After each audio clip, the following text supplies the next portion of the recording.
Alors, attends, faut que j'arrive à te le... Là, il est là. Attends, c'est là en bas à droite. Ouais, je sais, mais en fait, comme l'écran était partagé, mais sur une moitié d'écran, attends,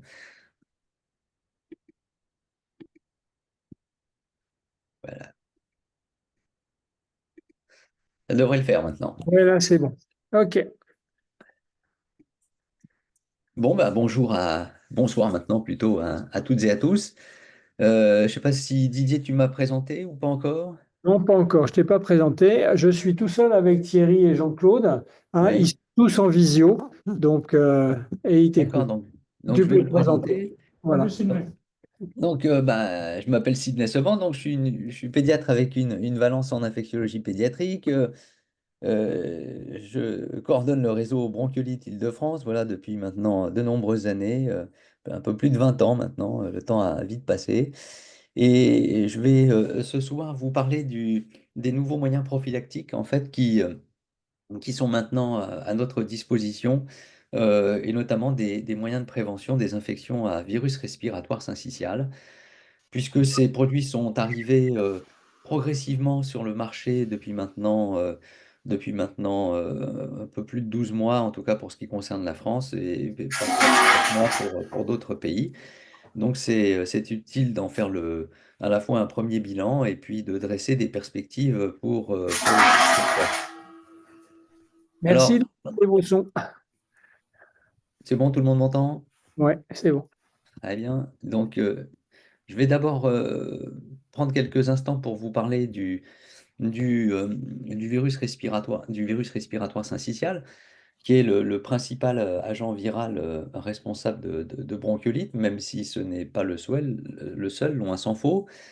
Donc c'est un virus en fait qui a quand même une particularité assez importante. En tout cas, c'est le seul virus, on va dire, à transmission respiratoire à large échelle qui n'avait pourtant, pour l'instant en tout cas, pas de vaccin en tout cas à notre disposition.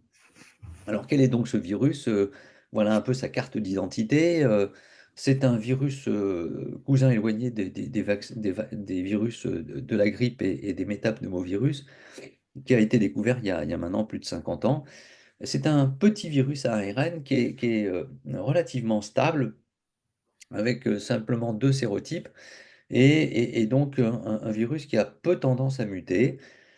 C'est un virus qui est uniquement à transmission interhumaine et qui est extrêmement contagieux, un peu plus contagieux que le virus de la grippe, voire même un tout petit peu plus contagieux que le virus du Covid que vous avez donc eu je ne sais pas si on peut dire la joie, mais de découvrir depuis maintenant 5 ans.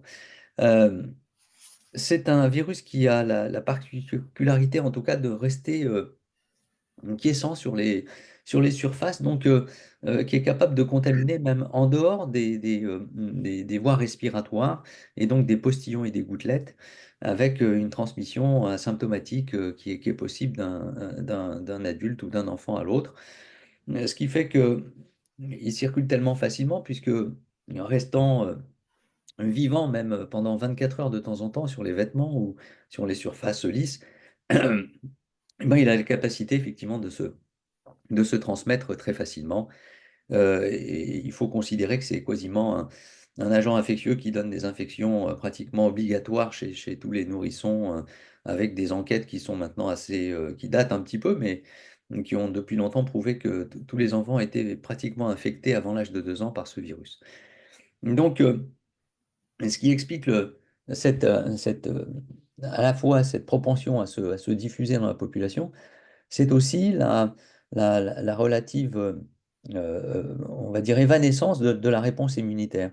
Évanescence veut dire finalement qu'elle est de courte durée, et si bien que ça vous explique à la fois la fréquence ou la réitération des infections chez les petits et chez les grands, et donc ça entretient de cette façon une immunité collective dans la population, ce qui fait que si on considère que peut-être chez les plus âgés, elle peut rester pendant peut-être 6, 8, 12, 18 mois, eh bien, les gens ne vont pas se réinfecter tous ensemble la même année, mais il peut y avoir en fait des vagues successives qui touchent des populations différentes selon les années et donc avoir des épidémies, certes annuelles, mais qui ne vont pas forcément toucher les mêmes individus probablement.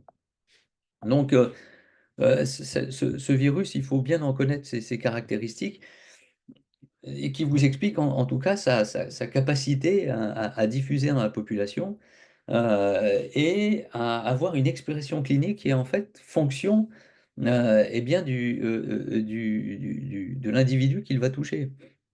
Donc on a dit que c'était une infection obligatoire chez le tout petit et forcément une infection aussi obligatoire ben, dans toutes les classes d'âge avec une expression clinique ben, qui va varier en fonction à la fois de la maturité du système immunitaire, à la fois en fonction aussi de la longueur de la réponse immunitaire, à la fois aussi du terrain, et donc des capacités effectivement à encaisser en quelque sorte l'obstruction bronchique qu'il va déclencher à l'occasion d'une infection. Donc, on a une multitude de symptômes qui peuvent toucher les uns et les autres avec ben, une expression clinique qui est extrêmement variable selon les classes d'âge qu'il va toucher et surtout selon éventuellement les comorbidités qui seront présentes chez tel ou tel patient touché. Ce que l'on connaît bien hein, du virus respiratoire syncytial, effectivement, c'est sa capacité à l'occasion des primo-infections à donner finalement des tableaux relativement sévères qui bah, génèrent un certain nombre d'hospitalisations. Vous connaissez ce phénomène décrit depuis de très très nombreuses années. Et vous voyez donc sur ce graphe en fait bah, la succession des tranches d'âge qui sont hospitalisées chaque année. Et ce qui peut être marquant, on va dire à première vue, ben, c'est la proportion, en tout cas très importante parmi les nourrissons qui sont hospitalisés chaque année, ben, des plus petits, c'est-à-dire les 0,3 mois. Et on voit que chez ces bébés qui sont particulièrement fragiles, à la fois en termes de maturité immunitaire, mais aussi de maturité respiratoire, eh bien que le 0,3 mois paye finalement un lourd tribut en termes de retentissement de ces primo-infections à virus respiratoire syncytial. Alors, après le 0,3 mois, ben, c'est le 3 à 6 mois hein, qui est voilà, juste derrière. On a l'impression qu'après, ben, les choses s'arrangent. Alors, ça ne veut pas dire qu'on ne sera jamais hospitalisé quand on aura une primo-infection AVRS chez un bébé de 1 an, mais voilà, c'est une occurrence qui est relativement, en tout cas, beaucoup plus rare. Et on comprend qu'on a une attention particulière, en tout cas, chez les plus jeunes. Alors, qui sont ces bébés lorsqu'on poursuit l'analyse et qu'on essaye d'en savoir un tout petit peu plus? Ce qu'il y a d'assez remarquable, eh bien, c'est de constater que tout le monde, malheureusement, est à égalité. Ceux qui ont des comorbidités parmi les bébés comme ceux qui n'en ont pas. Ce ne sont pas forcément les bébés qui sont porteurs de cardiopathie congénitale ou qui sont des grands prématurés qui sont hospitalisés. Regardez, hein, c'est dans cette enquête, chez les bébés hospitalisés, 89% des nourrissons n'avaient aucun antécédent particulier. Donc, en fait, ça vous illustre en tout cas l'aspect un peu universel des bronchiolites et qui n'est pas l'apanage, loin s'en faut, que des bébés qui auraient des antécédents importants avec des comorbidités révélées dès la naissance. Ce qui nous fait dire que finalement, cette affection, ben, elle est à la fois que ce côté un petit peu imprévisible, elle peut toucher tous les bébés, même ceux qui sont en parfaite santé et puis qui a un côté assez imparable, c'est-à-dire que, ben, quel que soit on va dire le bébé à qui on va s'adresser, on ne va pas forcément connaître, comme on l'a vu sur le graphe précédent, eh bien, la proportion, pourquoi celui-là va aller à l'hôpital alors que l'autre, du même âge et sans comorbidité non plus, n'y a pas été. Donc, il y a un côté un peu, voilà, un peu loterie dans l'expression clinique et dans le désarroi que ça peut représenter finalement au sein des familles parce que on ne sait pas sur qui la forme sévère va tomber à l'avance. Alors, il n'y a pas que les infections aiguës au VRS qui sont, on va dire, impactantes pour le système de santé. et pour les individus eux-mêmes, parce qu'il y a des conséquences, certes, comme on l'a vu à court terme avec les hospitalisations, mais il y a aussi des conséquences à plus long terme. Ben, au niveau infectieux, déjà, les signes d'accompagnement des bronchiolites, on peut avoir des otites, on peut avoir des pneumopathies, on peut avoir des surinfections. Notamment, on a une association de malfaiteurs qui est bien connue entre le virus respiratoire syncytial et le streptocoque pneumoniae, autrement dit le pneumocoque. Donc forcément, derrière, c'est bien sûr des consommations d'antibiotiques. Et compte tenu de l'augmentation, on va dire, sur la dernière décennie des résistances aux antibiotiques, quand on me pose la question, alors est-ce que tu peux me dire quand est-ce qu'aura lieu la prochaine pandémie? Moi, je dis la prochaine pandémie, elle est déjà là, puisque c'est la pandémie de la résistance aux antibiotiques. Où vraiment on commence à être rapidement dans des corners pour un certain nombre d'infections, dans un certain nombre de cas. Et puis, il y a des complications au-delà des complications infectieuses, qui sont les complications non infectieuses. Là aussi, vous avez une forêt de publications sur les conséquences à moyen terme, avec l'entrée pour certains nourrissons dans la maladie asthmatique, et donc avec les conséquences respiratoires et les prises en charge de longue durée que cela peut entraîner, bien entendu. Donc, comment on peut s'expliquer en fait cette vulnérabilité, hein, du tout petit? Ben, il y a plusieurs choses, hein, qui se succèdent, ou qui se côtoient en même temps, hein. On n'a pas le même système immunitaire quand on est tout petit et quand on est un adolescent ou un adulte. Il y a des réponses immunitaires qui ne sont pas encore abouties, en tout cas chez le tout petit. Et puis, il y a ce que l'on sait, en tout cas de la vaccination et de l'immunologie vaccinale, c'est qu'on s'aperçoit aussi quand on veut protéger un tout petit, ben, si on veut faire un vaccin, le fait de faire une seule dose souvent ne suffit pas. Il faut une répétition des doses pour éliciter une réponse immunitaire à la fois fonctionnelle, spécifique du vaccin, mais aussi une immunité long-lasting, c'est-à-dire de longue durée, capable de protéger dans la durée effectivement l'enfant. Donc l'impasse dans laquelle on est vis-à-vis des vaccins et du VRS a longtemps été sur cet aspect, effectivement, de pouvoir à la fois développer un vaccin, ce qui serait aujourd'hui, qui est d'ailleurs largement à la portée, mais de pouvoir dire, ben, finalement, quand est-ce que bébé sera protégé avec un vaccin contre le VRS? Ben, en général, au bout de la troisième dose, donc au bout de 6, 7, 8, 9 mois, ce qui est un petit peu trop tard, puisqu'on a vu que le challenge que représente la mouvement-affection à VRS, ben, elle est surtout pour les 6 premiers mois. Et donc, imaginez qu'avec un vaccin, on va protéger les bébés ben, quand ils seront pratiquement âgés de 1 an, n'a pas beaucoup de sens. Et c'est une stratégie donc n'est pas tout à fait satisfaisante, en tout cas, si on veut faire de la prévention vis-à-vis des infections à VRS, en tout cas chez le nourrisson.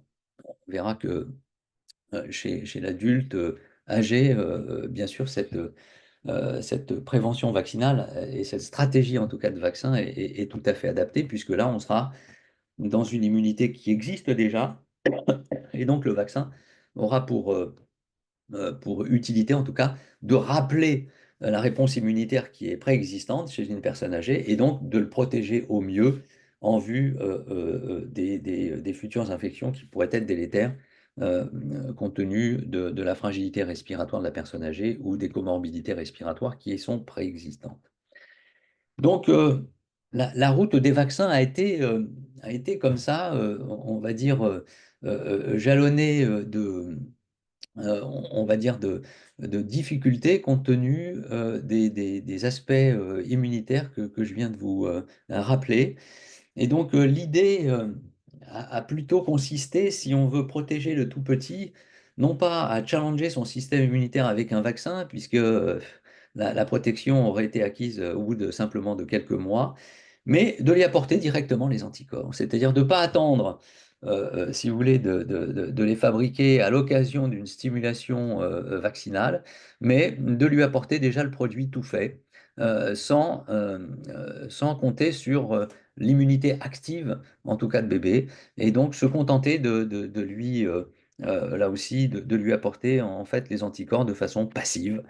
Et donc, c'est la stratégie, en tout cas, des anticorps anti-VRS, stratégie qui a elle-même été, on va dire, jalonnée d'embûches, puisque les premiers anticorps synthétiques qui ont été fabriqués hein, contre le VRS, et c'est pas quelque chose qui date de la semaine dernière, vous avez entendu parler depuis longtemps et depuis le début des années 2000 du paluvizumab, qui est un produit qui est licencié et qui est utilisé maintenant depuis près de 20 ans, en tout cas en France. Simplement, la problématique de ces anticorps, on va dire première génération, d'une part, était pas très spécifique du VRS, et vous allez comprendre pourquoi. Deuxièmement, ils avaient une demi-vie très courte, ce qu'il fallait euh, bien réitérer, en tout cas, tous les mois, les injections répétées de ce type de produit. Ce qui ne les a pas, je dirais, ce qui n'a pas facilité, on va dire, leur implémentation, notamment en public universel, mais simplement de les réserver compte tenu de leur cherté et de leur côté peu pratique, eh bien, de les cantonner aux nourrissons qui avaient des cardiopathies ou qui étaient des enfants bronchodysplasiques ou bien des grands prématurés.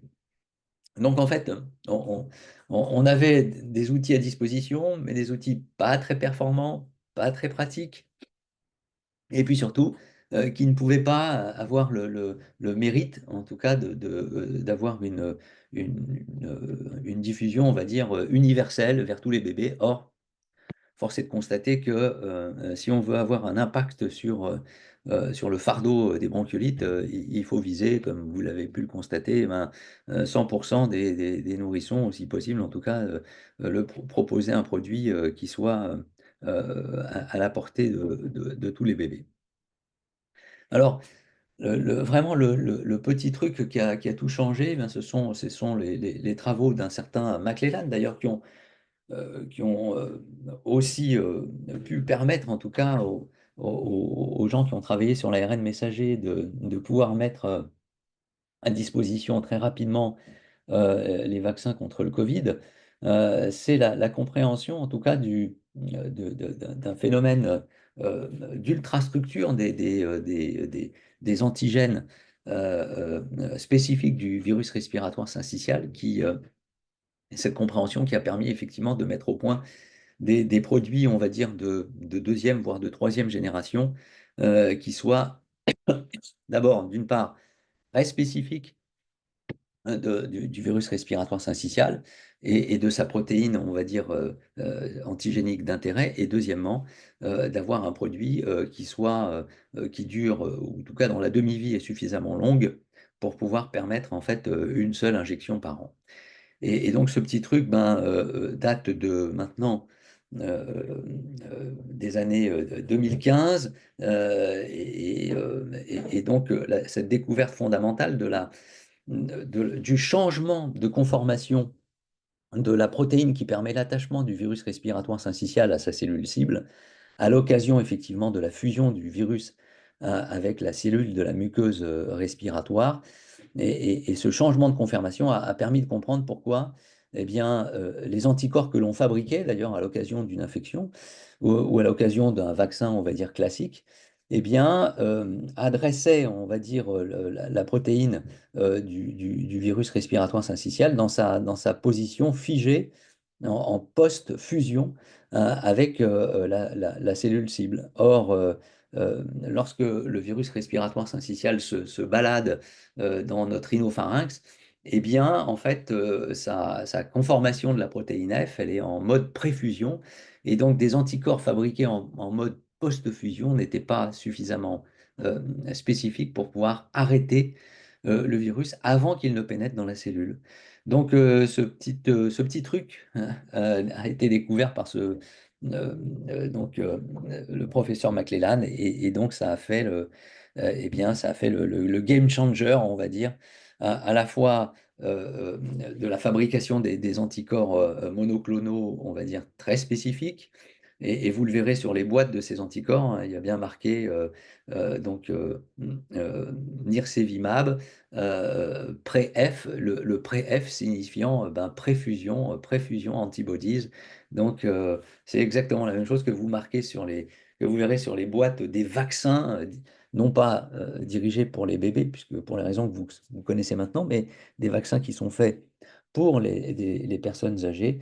Et il est stipulé sur la boîte, effectivement, antigène pré-F. Donc, on voit bien que c'est bien la structure de la protéine de fusion qui est vraiment la cible d'intérêt pour ces nouveaux produits et ces nouveaux vaccins. Alors, les anticorps monoclonaux ne sont pas un vaccin, c'est une innovation de rupture par rapport au paluvizumab, puisque on a quelque chose qui est vraiment adapté à la forme préfusionnelle du virus, avant même qu'il ne s'attache à ces cellules cibles, d'où effectivement des anticorps qui vont pouvoir arrêter, bloquer le virus avant qu'il ne pénètre finalement dans la muqueuse respiratoire.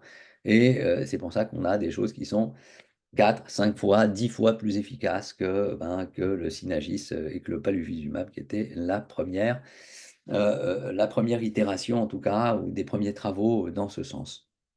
Alors, un produit qui a été maintenant licencié pour l'Europe avec une autorisation de mise sur le marché déjà en 2023, une utilisation, euh, euh, on va dire, importante, essentiellement en Europe dans deux pays, l'Espagne et la France. L'Espagne de façon même plus importante qu'en France, euh, avec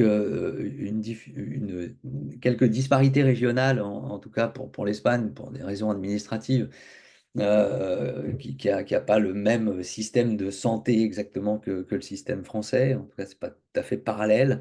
Mais en tout cas, pour vous dire que la mesure de l'efficacité, en tout cas en Espagne, a été, euh, a été au-delà de 80% avec un effondrement des hospitalisations pour bronchiolite AVRS, notamment pour la première région, les deux premières régions qui ont utilisé le produit, donc sont la région de la Galice et celle des Asturies, suivie par la région de Valence aussi qui a utilisé massivement le produit avec pratiquement l'ensemble des nourrissons nés dans ces trois régions qui ont pu recevoir le produit et avec des résultats assez stupéfiants, une efficacité mesurée à 82% avec des intervalles de confiance relativement étroits.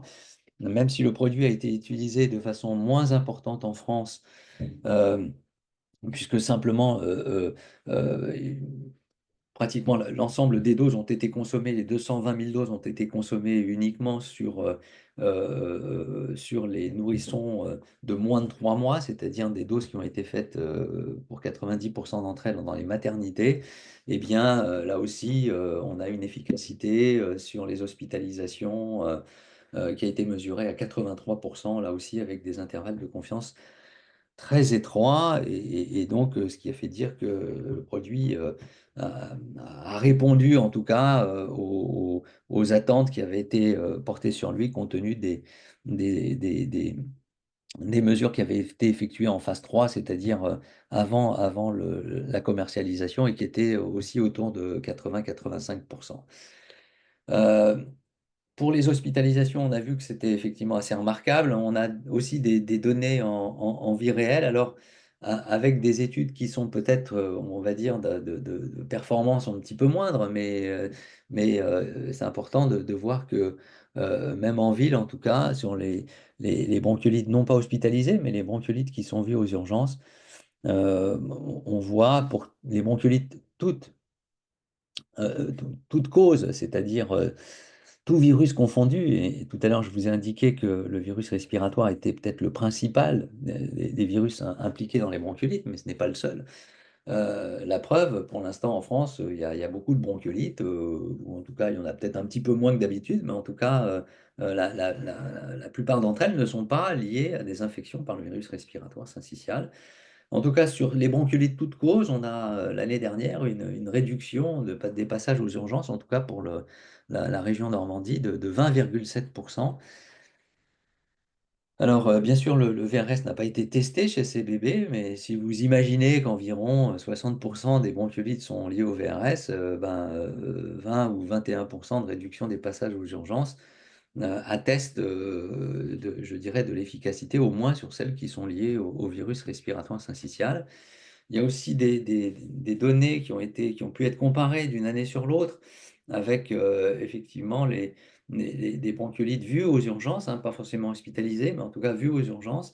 Et on voit d'une année sur l'autre, en comparant en fait les classes d'âge qui ont été accueillies aux urgences dans les hôpitaux normands, eh bien, on voyait une réduction très très importante, hein, de 66%, en tout cas des bébés admis, enfin passant aux urgences avec un diagnostic de bronchiolite et ayant moins de 3 mois. Donc, ce qui tente à recouper, on va dire, tout à fait la diffusion et la cible qui avait été choisie pour le B Fortus chez les plus petits, puisque toutes les doses ont été faites dans cette population très particulière. Alors, qu'en est-il en ambulatoire, c'est-à-dire ni vis-à-vis des bébés hospitalisés, ni des bébés qui sont passés par les urgences, qui n'ont pas d'ailleurs été ensuite forcément tous hospitalisés? On a une étude qui a été menée auprès de 883 enfants de moins de 1 an, et on a comparé en fait les bébés qui étaient venus avec consultés avec un diagnostic de bronchiolite et qui avaient reçu donc le nirsevimab. Et puis on a comparé chez ces enfants ceux qui avaient un TDR positif pour le virus respiratoire syncytial et puis ceux qui avaient un TDR négatif. Et ben, en comparant les deux populations, on s'est aperçu qu'il y avait une réduction, vous voyez, de 79,7%, hein, dans cette étude cas témoin de l'efficacité effectivement du nirsevimab. Quand vous avez reçu du nirsevimab, vous avez quand même 8 chances sur 10 de ne pas aller consulter pour un diagnostic de bronchiolite. Alors donc c'est un produit qui, là, on va dire sans doute particulier, hein, a en tout cas fait ses preuves, que ce soit en France, en Espagne, en Europe, mais aussi aux États-Unis. On a même des chiffres un petit peu plus éloquents pour les États-Unis. Bon, il y a un autre pays, mais qui est plus anecdotique pour le nombre de doses qui ont été faites, c'est le Luxembourg. Sachez que cette année, le produit est diffusé dans tous les pays européens, que la France, on a commandé plus de 600 000. Je vous le dirai, hein, à la fin de ce topo, effectivement, quel est le pourcentage d'utilisation de ces doses en France, en tout cas à ce que j'en sais au 10 décembre. Donc, pour ce qui a été décidé pour cette année, comme l'année dernière, eh ben, c'est que, a priori, la population éligible à ce produit, c'est tous les nourrissons nés depuis le 1er janvier 2024, donc qui ont aujourd'hui 12 mois, mais au mois de septembre, ils avaient tous les bébés au moins âgés au moins jusqu'à 9 mois, avec deux formes qui sont disponibles, une forme à 50 mg pour les moins de 5 kilos et puis une forme à 100 mg pour les plus de 5 kilos. La campagne a commencé cette année en France le 15 septembre. Et donc, ce dont je voulais vous parler, c'était que la diffusion du Nirsevimab est quand même encore très très importante, hein, dans les maternités avec un taux d'acceptabilité de 80%. Par contre, pour ce qui concerne les bébés qui sont nés avant le 15 septembre, donc qui avaient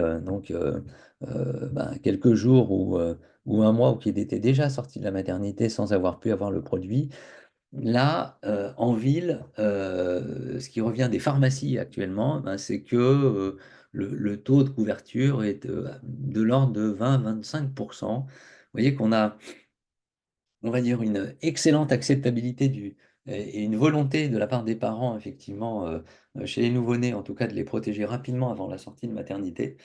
Après, soit c'est les médecins, soit c'est les parents qui sont peut-être moins sensibles je dirais, à la fragilité de bébé. Mais on voit que en tout cas, le retour, hein, des pharmaciens, en tout cas, ou des répartiteurs, nous disent bien que les doses qui ont été commandées par les pharmacies, eh bien, il y en a plus de la moitié, en tout cas, qui restent pour l'instant dans les pharmacies. Donc, c'est très bien, en tout cas, on pourra encore à nouveau regarder les chiffres on va dire, pertinence chez les moins de 3 mois. Par contre, pour les 3 à 12 mois à date, ça ne sera pas toujours évident de pouvoir mettre la diminution, en tout cas des bronchiolites dans cette classe d'âge, sur le compte du Beyfortus, compte tenu du fait que, vous voyez, il n'a pas été extrêmement utilisé, ou en tout cas utilisé environ une fois sur trois pour les bébés qui auraient pu en bénéficier. Alors, est-ce que avec tout ça, on va pouvoir dire, comme dans cet article du New England qui est sorti l'année dernière, est-ce que les infections à virus respiratoire, que ce soit chez les bébés ou chez la personne âgée, c'est le début de la fin? Alors, bon, c'est un petit peu compliqué pour moi de vous faire la météo future du virus respiratoire syncytial, mais essayez de le faire quand même. C'est un petit exercice alléchant, en tout cas sur le papier. Bon, vous connaissez le fardeau, on connaît bien le fardeau chez les enfants, on le connaît un petit peu moins bien chez les personnes âgées. Ben, pourquoi? Parce que, en fait, à la différence de la grippe, le VRS ne donne pas forcément une infection sévère en tant que telle, euh, par le simple infection chez la personne âgée, bien que ce soit de temps en temps associé à des pneumopathies ou à des surinfections par le pneumocoque. Mais c'est surtout un virus qui est impliqué dans la décompensation, en tout cas des comorbidités préexistantes chez les personnes âgées. Donc on est toujours, voilà, en tout cas ceux qui s'occupent de cette frange de la population sont toujours inquiets de la décompensation des insuffisances respiratoires chroniques, des coronariens, des insuffisants rénaux, etc., etc., lorsqu'il y a une infection par le virus respiratoire syncytial. Et donc, il intervient plus comme voilà, un désarçonneur, on va dire, de comorbidité, que comme, on va dire, que par son pouvoir affectant en tant que tel ou par sa virulence particulière. Pour autant, je dirais, ça a suffi comme donnée à emporter, on va dire, l'adhésion des fabricants de vaccins compte tenu de ces deux cibles importantes que représentent à la fois les nourrissons, alors pas pour la vaccination, maintenant vous le savez pourquoi, mais surtout, en tout cas, pour la personne âgée, avec aujourd'hui deux produits qui sont déjà licenciés en termes de vaccins, en tout cas pour la personne âgée et pour la femme enceinte. Il s'agit du vaccin Abrysvo, hein, qui a à la fois donc cette double indication, protection du nourrisson par le biais de la vaccination de sa maman pendant la grossesse, et puis prévention des infections respiratoires aiguës dues au VRS chez la personne âgée de plus de 60 ans. Et puis la même chose pour le vaccin Arexvy, qui est un vaccin GSK, qui est un vaccin aussi protéique, avec un très, très bonne efficacité aussi, avec simplement l'indication prévention des infections AVRS chez la personne âgée, pas d'indication en tout cas dans la prévention des formes sévères chez le nourrisson par l'intermédiaire de la vaccination de sa maman lors de la grossesse. Et puis vous avez un troisième vaccin qui est un vaccin ARN messager, donc avec comme indication et qui est en cours de dépôt d'AMM, que ce soit en Europe ou aux États-Unis, avec là aussi des niveaux d'efficacité revendiqués, on va dire, qui sont très très importants, voilà, de l'ordre de 83%, avec l'indication uniquement chez la personne âgée.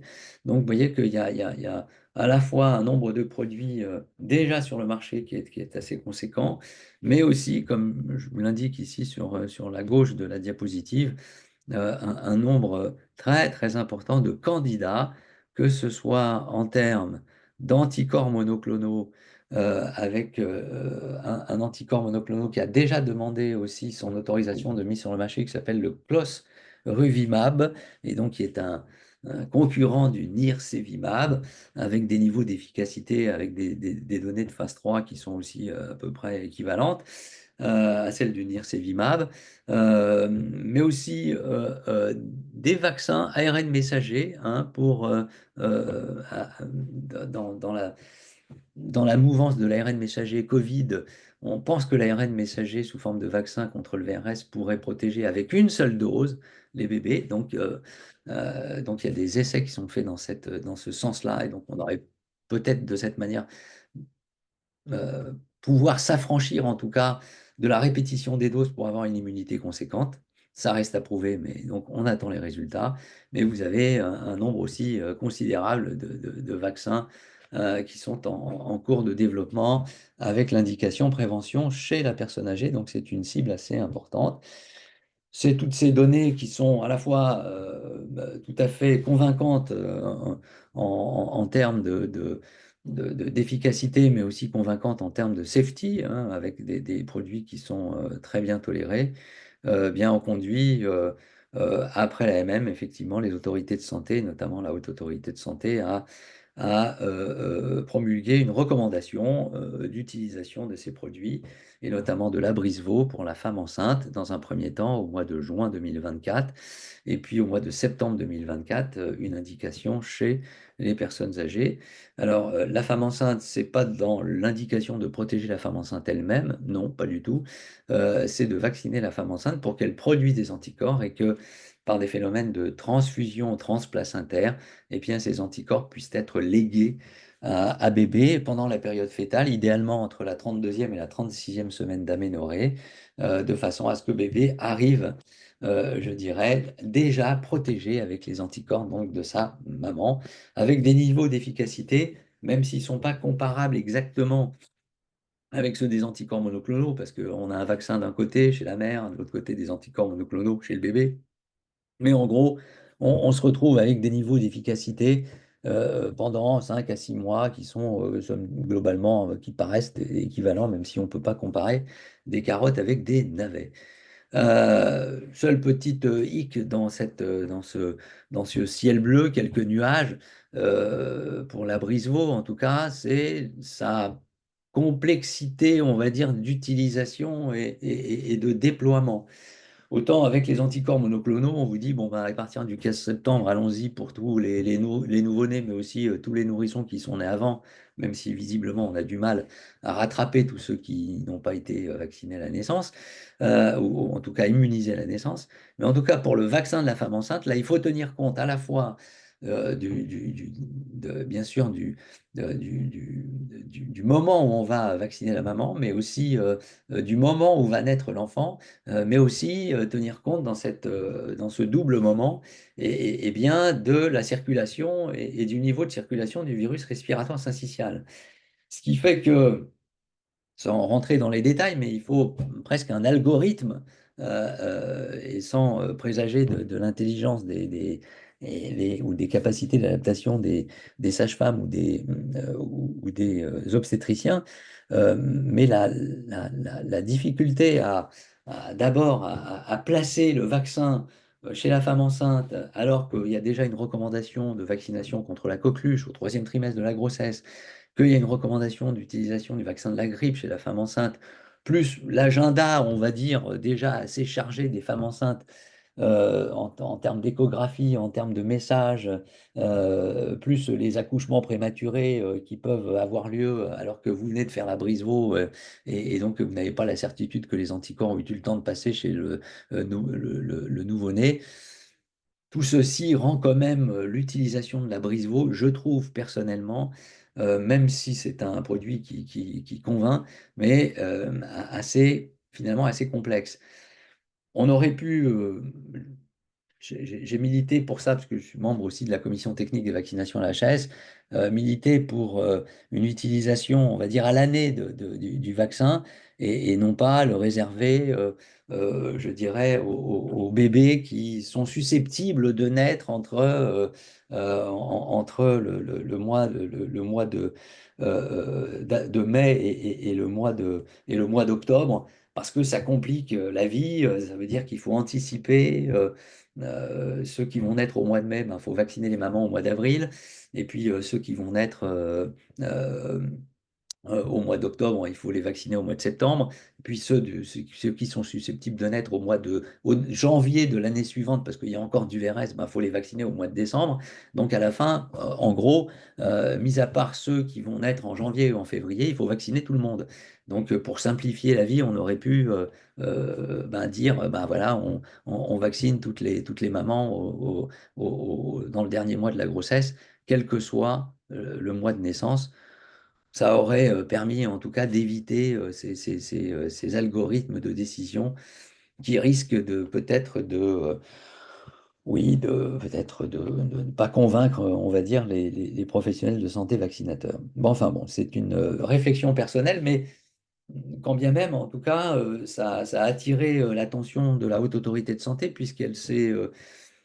elle a souhaité quand même que l'on s'engage dans un document qui permette effectivement de dire aux vaccinateurs, voilà, quels sont les intérêts de l'Abrisvo versus les intérêts de l'anticorps monoclonal, hein, avec une espèce de comparateur des deux produits, compte tenu du fait que la France a souhaité quand même avoir les deux produits à sa disposition.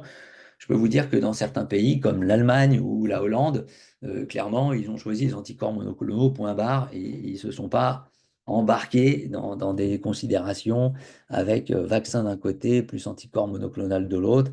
Euh, pour les Hollandais notamment, ils disaient c'est pas la peine de compliquer la vie des professionnels de santé. On va administrer les anticorps monoclonaux, point barre. Et puis, il y aura le vaccin pour les vieux, mais pour les femmes enceintes, on va déjà essayer de les vacciner contre la coqueluche et ça sera déjà pas mal. Bon, voilà, donc quoi qu'il en soit, quand on regarde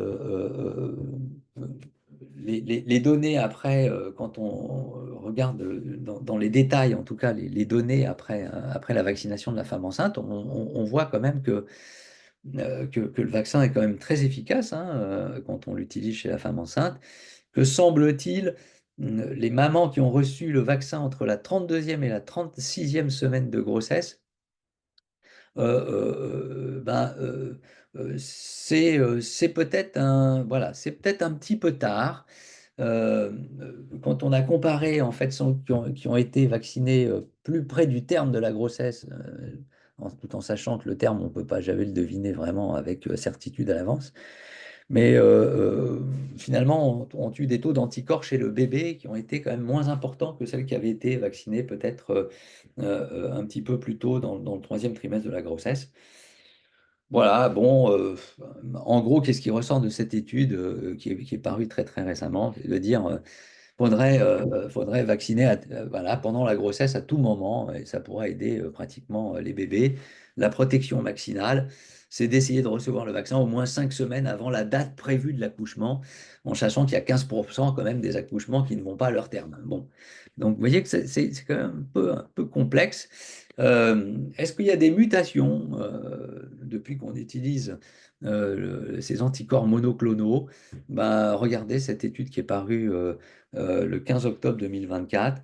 Il y a dans cette petite cohorte qui a été examinée très très peu de mutations d'échappement. Alors, c'est le début, la pression aujourd'hui qui est exercée sur le VRS, notamment en France avec 200 000 doses.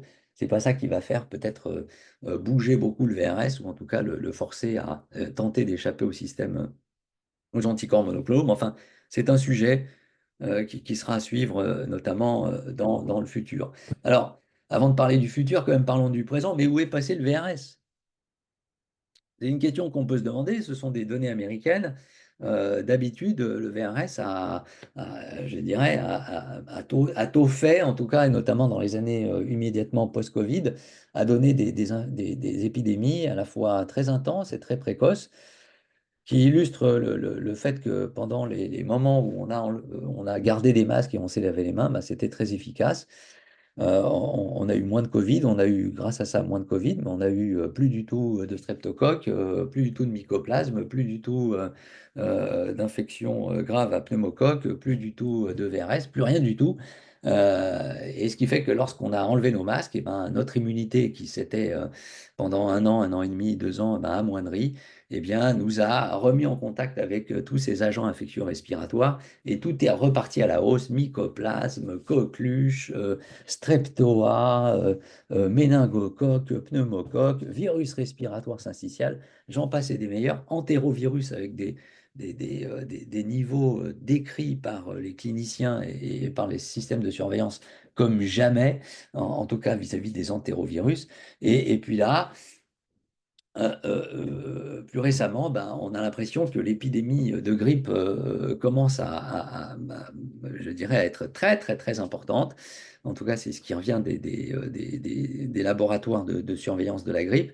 Alors que finalement, le VRS, on a eu 2 grosses années, puis là, on est dans une année, on va dire, de moins grand cru. C'était quelque chose qu'on connaissait avant le Covid, hein, des, euh, des pics interépidémiques avec des grandes années, puis des petites années, ce qui tendrait à montrer que ben, l'immunité conférée par les 2 grosses épidémies qu'on a eues en 2021, 2022, 2022, 2023 et 2023-2024, eh bien, ont immunisé la population de façon assez élargie, ce qui fait que le virus respiratoire syncytial peut-être circule moins cette année et que en plus, vous avez eu les anticorps monoclonaux, mais en France que pour 200 000 bébés, et là visiblement peut-être pour 300 000 cette année, donc peut-être pas quelque chose qui suffit à expliquer, je dirais, un ralentissement si important de la circulation du VRS. Quand on regarde les réseaux de surveillance des laboratoires qui sont placés soit en niveau hospitalier, soit par l'intermédiaire des laboratoires d'analyse biologique de ville, ben, on voit que les infections à VRS sont à la traîne par rapport aux années précédentes. Normalement, on devrait être largement depuis début novembre en augmentation. Et puis là, c'est quand même très, très, très discret, hein. Semaine 48, vous voyez, on a l'air de plafonner assez rapidement. Est-ce que ça signifie qu'on revient aux tendances pré-pandémiques? Probablement. Par contre, ce qui monte beaucoup, là, vous voyez de façon ascensionnelle et logarithmique, exponentielle, comme on dit, l'inverse du logarithme, c'est le virus de la grippe. Et il y a beaucoup de médecins du réseau qui sont prépositionnés aux urgences hospitalières à Paris, à l'hôpital Trousseau, et ils me remontent le fait qu'ils ne voient que ça. Voilà. Euh, voilà. Donc, ces chiffres, en tout cas en termes de plus petite épidémie, montrent que c'est probablement pas dû à l'immunisation avec le Beyfortus, puisque celle-ci n'a concerné qu'une petite partie, en tout cas, des nourrissons français l'année dernière. Et donc, on ne peut pas non plus dire que les anticorps soient en situation de pouvoir limiter le portage du virus, puisque en fait, ils sont uniquement plasmatiques et qu'ils ont pour vocation de limiter uniquement les formes modérées à sévères. Et puis cette immunité est peu durable dans le temps, même si elle dure 6 mois, voilà, ça ne peut pas expliquer un retentissement, en tout cas, sur l'épidémie actuelle. Comme je vous l'ai dit, il est probable de chercher plutôt l'explication dans ce phénomène de dette immunitaire que je vous ai développé il y a un instant. Dans ce contexte, en tout cas, au niveau du réseau bronchiolite Île-de-France, on suggère et on défend l'idée de continuer, bien entendu, à mettre en place le système qui permet eh bien, à la fois d'évaluer et de réévaluer au décours de l'évolution de la maladie ben, ces bébés, parce que eh bien, il y a beaucoup d'entérovirus qui sont responsables de bronchiolite et donc le B. fortus, lui, n'agit pas sur les entérovirus et donc il y aura des bébés avec des bronchiolites, on va dire VRS moins et puis parmi les bébés qui sont VRS plus, comme on l'a vu dans l'étude, c'est pas 100% d'efficacité, c'est plutôt aux alentours de 80%. Et donc, il restera encore une partie non négligeable de ces enfants qui devront requérir soit des consultations médicales, mais aussi une surveillance au décours de l'évolution de leur maladie, de façon à avoir une prise en charge quand même optimale. Alors, qu'est-ce que l'on peut dire à la fin de tout ça? C'est, je crois que on est en train de vivre en fait une révolution hein, dans les moyens prophylactiques hein, vis-à-vis du VRS. On en est au début. Toutes les retombées ne sont pas encore connues, loin s'en faut. On est à la 2e année d'utilisation, avec effectivement, selon les pays, peut-être des options et des stratégies un petit peu différentes. Mais c'est quelque chose probablement qui, sur la durée, va quand même impacter, que ce soit pour les nourrissons, mais aussi probablement pour les personnes âgées, quand même le fardeau. Et finalement, c'est quand même tant mieux pour les plus petits comme pour leur entourage. Voilà, je vous remercie de votre attention et je suis à votre disposition pour des questions.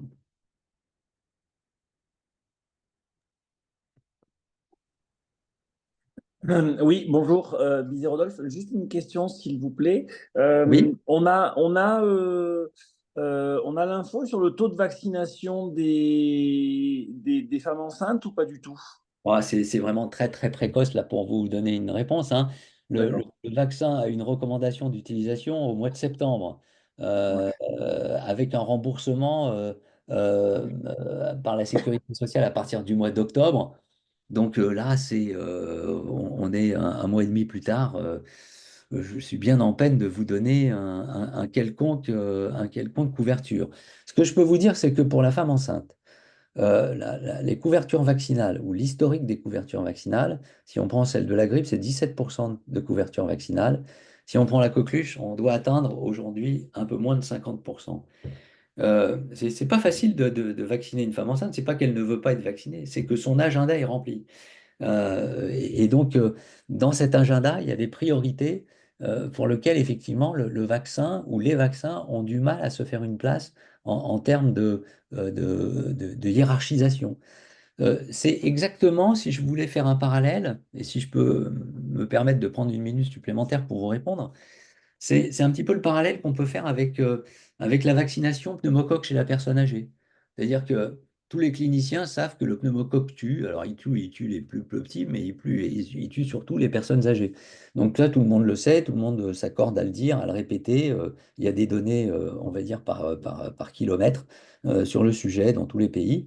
Et la couverture vaccinale avec les vaccins pneumococciques, même ancienne génération, les données Santé publique France, c'est 5 à 8%. Alors on se demande pourquoi. Les cliniciens sont tous au courant que le pneumocoque ça tue, mais ils ne vaccinent que 5 à 8% de la population concernée. C'est consternant d'un certain point de vue. Mais quand on recherche les causes de tout ça, ben, on s'aperçoit que l'agenda des personnes âgées, notamment polypathologiques, c'est rendez-vous chez le diabétologue, après on va voir le cardio, après on retourne voir ça, et puis il y a l'ophtalmo, et puis il y a le machin, et puis il y a le truc. Dans ce contexte d'agenda, simplement stricto sensu, hein, eh bien, la vaccination n'apparaît pas, si vous voulez, en tête de gondole.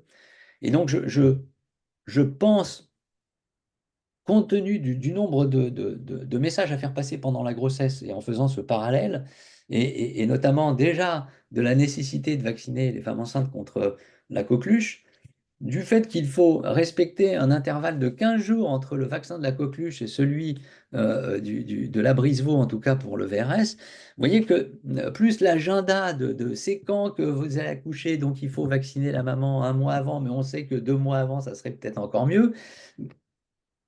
Je crois que si ça décolle pas, c'est pas grave. Il y a les anticorps monoclonaux, quoi. Ok. Et concernant le coût et le remboursement, alors là j'ai parlé du Et Beyfortus Fortus? pour le coup. Ouais. Alors c'est assez, là aussi, c'est assez troublant. Au niveau de l'HAS, ce n'est pas la commission technique des vaccinations qui va statuer sur le prix. Le prix, c'est quelque chose qui est négocié entre l'assurance maladie, le fabricant et le ministère de la Santé. Et sur la foi de ce qu'on appelle l'amélioration du service médical rendu. C'est-à-dire, en gros, est-ce que le Beyfortus ou la Brisevaux pour la vaccination de la femme enceinte, est-ce que ça améliore le service médical rendu par les produits équivalents? Donc, il n'y a pas de produit équivalent jusqu'à présent. Donc, on peut dire qu'il y a une amélioration du service médical rendu. Il y a un service médical rendu, mais dans sa grande nébulosité, en tout cas, ce qu'on appelle la commission de transparence de l'HAS, qui a aidé l'assurance maladie sur ce dossier avec les méthodologistes et les gens qui font de la modélisation mathématique, on dit que finalement, par rapport au paluvizumab, le Beyfortus, c'était pas si flagrant que ça. Bon, je suis quand même assez interloqué. Alors, moi, je ne fais pas partie de la commission de transparence, je n'ai pas été au ministère négocier les prix. Mais, in fine, à la fin du compte, le Beyfortus a une petite ASMR, ce qui fait qu'il a bénéficié d'un remboursement de 30% avec 70% je dirais, pour le compte des mutuelles, alors que la Brisevaux, qui n'avait pas donc de concurrent, puisqu'on n'a pas pu le comparer à aucun comparateur, alors qu'il y avait le Paluvizumab pour le Beyfortus, eh bien, ben, le Beyfortus, lui, a eu un remboursement à 70%, comme tous les autres vaccins d'ailleurs. Alors, est-ce que ça handicape le Beyfortus sur le terrain? J'ai pas ce retour. Maintenant, après, c'est pas moi qui vais, avec le peu de retour que j'ai d'un certain nombre de pharmacies, et notamment de l'URPS Pharmacie d'Île-de-France. Enfin, bon, c'est quand même un réseau assez important de pharmaciens. J'ai pas l'impression que c'est ça qui revient dans leur motivation. Est-ce que c'est la motivation du prescripteur, là, le médecin généraliste ou pédiatre qui dit, ah là là, il va y avoir un reste à charge de 200 euros, mais tout le monde n'a pas une mutuelle, mais enfin bon, 90% de la population française a une mutuelle. Mais est-ce que l'avance de frais avant d'être remboursé va être un facteur freinant? Peut-être, peut-être.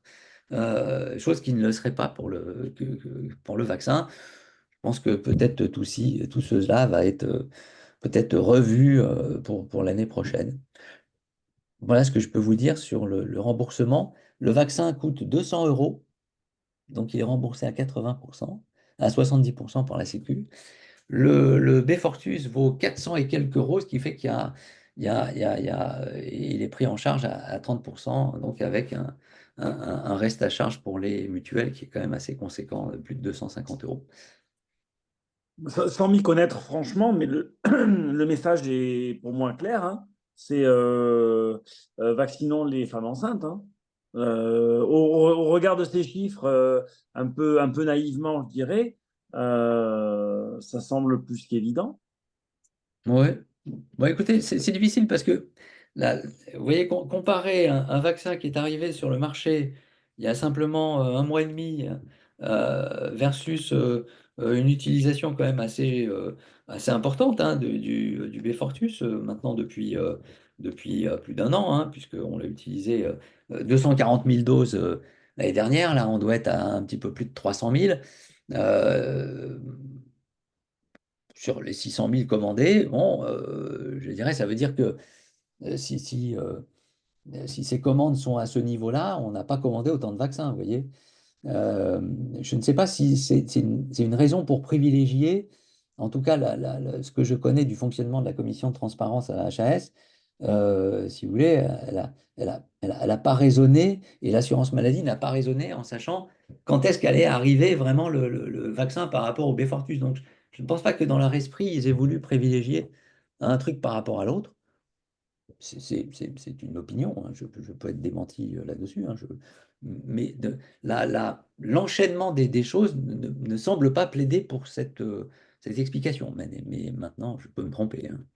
Ok, mais merci. En toute modestie, la- le déroulé des phénomènes semble, si vous voulez, la décision du CT, ça remonte déjà au mois de mai dernier pratiquement. La recommandation d'utilisation du vaccin, c'est le mois de juin, juillet pour l'HAS. L'arrivée dans le calendrier vaccinal, c'est septembre simplement pour le vaccin. Je pense pas qu'il y a eu que ce soit ça qui a volonté de privilégier le vaccin. Je pense que moi, on s'est plutôt pris les pieds dans le tapis à vouloir avoir les deux stratégies. Mais bon, mais, euh, mais c'est un point de vue. Ok, merci, merci, merci. Je vous en prie.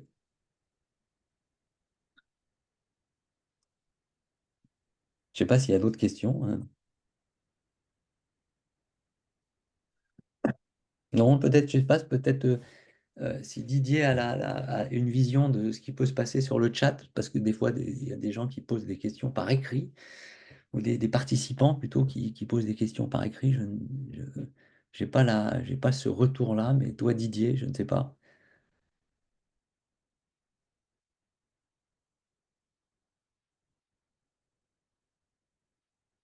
Allô, allô? On les aurait perdus peut-être, hein.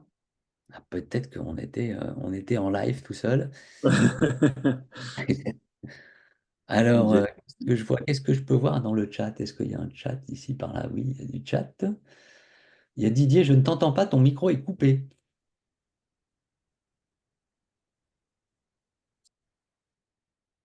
Allô, allô? Si tu m'entends, Didier, ton... Je Allez. réactive, c'est bon. Tu m'entends là? Ah, très bien. Voilà, donc il n'y a rien dans le chat. Il n'y a rien dans le chat. Euh, a priori, j'ai pas entendu d'autres questions, donc voilà, vous avez des infos très, très significatives sur ce traitement Beyfortus et le vaccin.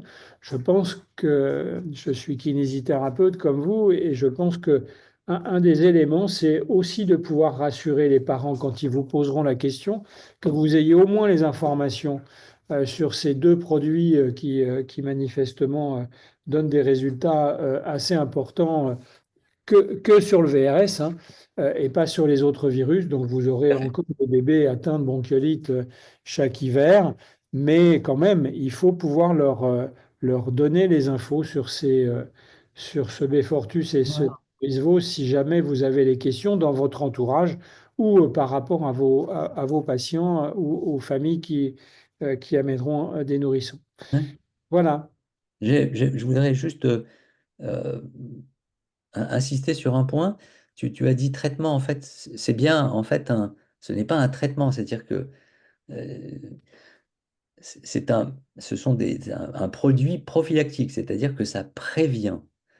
On ne peut pas utiliser, Voilà. dans certaines indications, effectivement, utiliser d'autres anticorps monoclonaux dans d'autres infections à titre de traitement, une fois que l'infection est installée. Mais là, on est uniquement sur le versant préventif. Vous allez voir dans les prochaines années un essor considérable des anticorps monoclonaux dans tout un tas de pathologies, qu'elles soient de nature inflammatoire, infectieuse, euh, euh, cancéreuse.